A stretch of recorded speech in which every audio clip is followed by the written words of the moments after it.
Larry Yargus, president of Yargus Manufacturing. We're a third-generation company. Yargus Manufacturing is located in the heart of the Corn Belt. Being in the heart of the Corn Belt, we take it for granted that we have plentiful food to feed our country and what we tend to forget about the rest of the world. Yargus Manufacturing is committed to be one of the best blending and bagging and receiving companies in the world, and we have dedicated ourselves to help feed the world. AgriTrend is a network of people right across North America who have different specializations. Some focus on the production side of farming, some focus on the marketing, some focus on the business management side of farming. They're experts in their area of specialization, and they collaborate for the benefit of the farmer. They work closely with farmers, boots on the ground in the field, and they provide scientific process and tools and knowledge to help farmers on the production side of their operations, on the grain marketing, and on the business management side of it. A lot of farms have grown from a small family operation to a fairly major sized operation very quickly.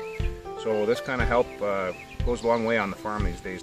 The way AgriTrend is feeding the world and in line to where the food consumption is going to need to be by 2050 is by helping farmers grow larger yields in a more sustainable method and allocate their resources specifically to be more efficient. And that's how we feed the world. My name is Alan Nix. I work for Applied Chemical Technology and we're located in Florence, Alabama, USA. I'm Director of Marketing, and we work with clients to develop new processes and new products. We develop innovative products both in the fertilizer market, and we also work with our clients to improve the efficiencies of their plants. And that's how we help feed the world. Hi, I'm Simon Stell from a company called JS Tech in the UK. We supply sulfur products throughout the world, particularly to Australia, New Zealand, Europe, and also Africa. Our sulfur product helps to improve crop nutrition by giving more utilization of nitrogen in the soil, and so bringing on better yields for our farmers, and that's how we feed the world.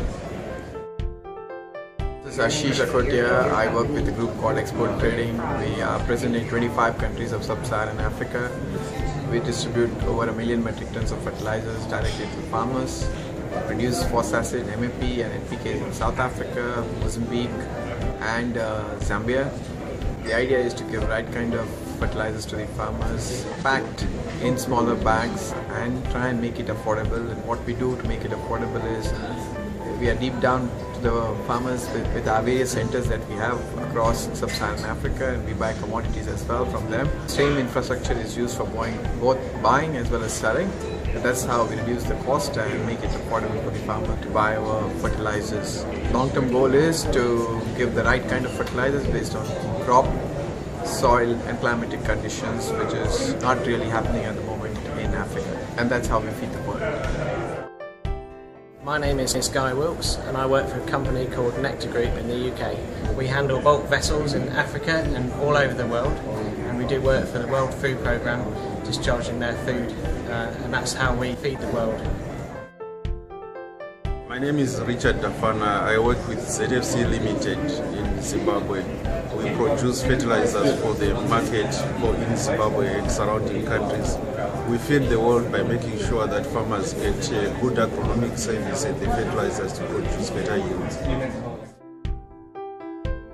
My name is Hannington Karuhanga. I'm founding member, chairman of Savannah Commodities. Savannah Commodities is a company that is involved in coffee as our core business, but also grain. I work with 7,000 farmers, some of them certified for coffee, and we use the same structure that buys grain off these farmers. Trying to understand farmers in Africa, they would have small holdings, produce subsistence crop largely for food, but also cash crops. We decided to diversify and go into crop nutrition, being able to supply the farmers with the right inputs in terms of fertilizers. We think this contribution is going to be significant, It's going to be also a big milestone, and this will be the first in Uganda, but also for the region.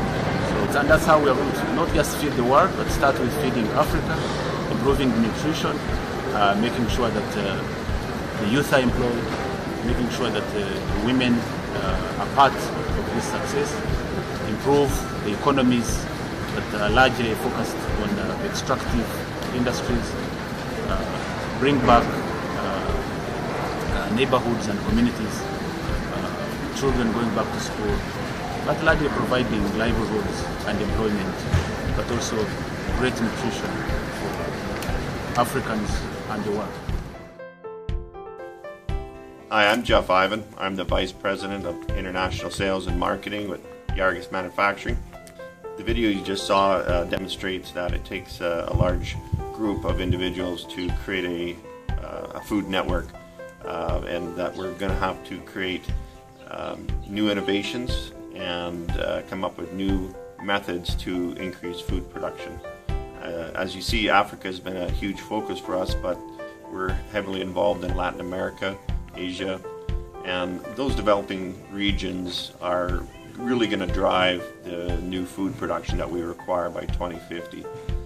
Yargus has a tremendous lineup of products, from small blending plants to very large, high-capacity automated blending systems.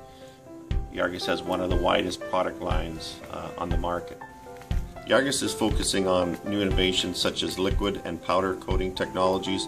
Those new products are really going to drive the future when it comes to increasing the fertilizer blends, as far as the performance with new products, increasing efficiency and nutrient use in general. Those new products continually are being looked at within our automation group, within our engineering group, and as we move forward, we're really going to see some exciting stuff come out of Yargus, and we're quite excited about that. And that's how Yargus helps feed the world. Thank you.